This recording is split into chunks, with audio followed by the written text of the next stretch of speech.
I'm always interested to get your thoughts on, just the mood, because obviously you've won the Premier League 4 years in a row, but going into this season, this is Pep's ninth. You were saying this could be his last. What is the mood with sort of fans going into this season? It's weird because I think it depends on what age you are.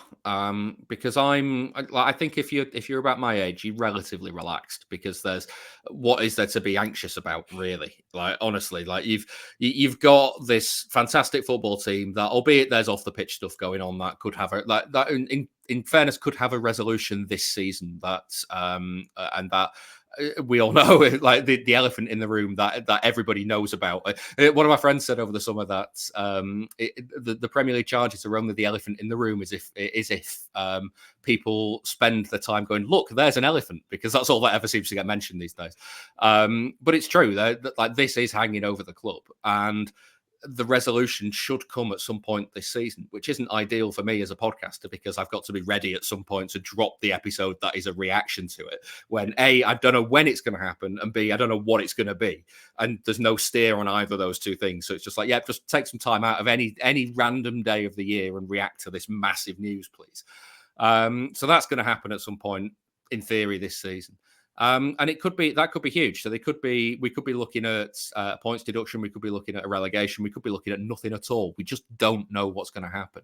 And so, like, that is maybe any source of anxiety that people might have. But you speak to City fans, and generally they're all pretty relaxed about it.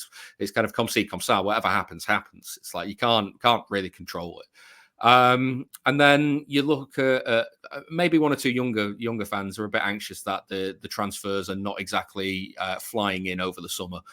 Despite, I mean, there's been a lot of talk about PSR and what clubs can afford to do, and a lot of clubs having to sell before they can buy.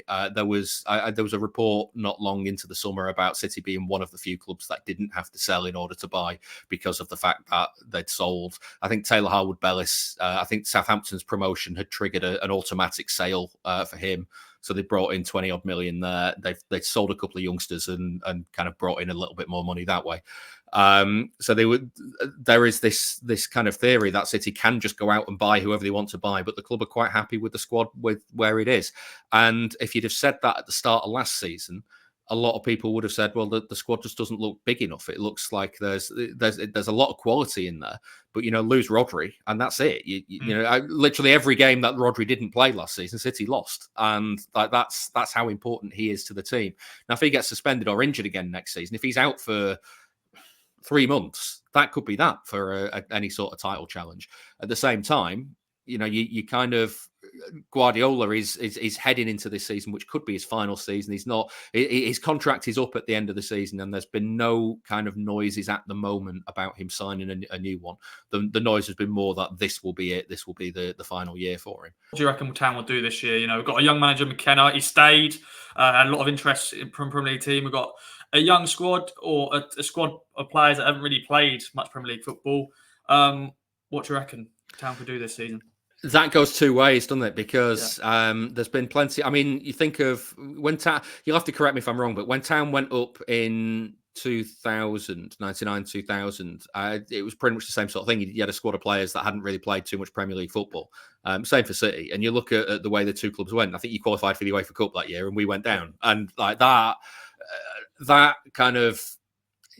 That is the difference, and that is that is some kind of sometimes how it can go. I think it all depends on this. It sounds really trite, but it depends on getting the bounce of the ball early on. If you get a good few performances and results under your belt, that can be huge. And you think I think of so Hull City spring to mind, Blackpool and Hull spring to mind from the mid noughties and kind of late noughties, where I think they both went down in these seasons, but they came up. They had a really, really good first half of the season and couldn't maintain it in the second half. And those sorts of teams always intrigue me because it all depends on how you approach games. And I think teams that can defend stay up, and I think teams that can attack go down. And I always hear, this is anecdotal. I've got no kind of hard data on this.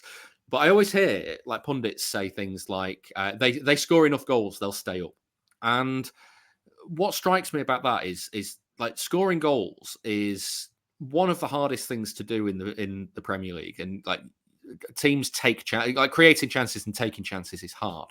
So scoring goals as a solution to kind of performances seems like it feels like it should be the right answer, but actually stopping the other team from creating things and scoring goals is actually much more valuable. But defend and you'll stay up.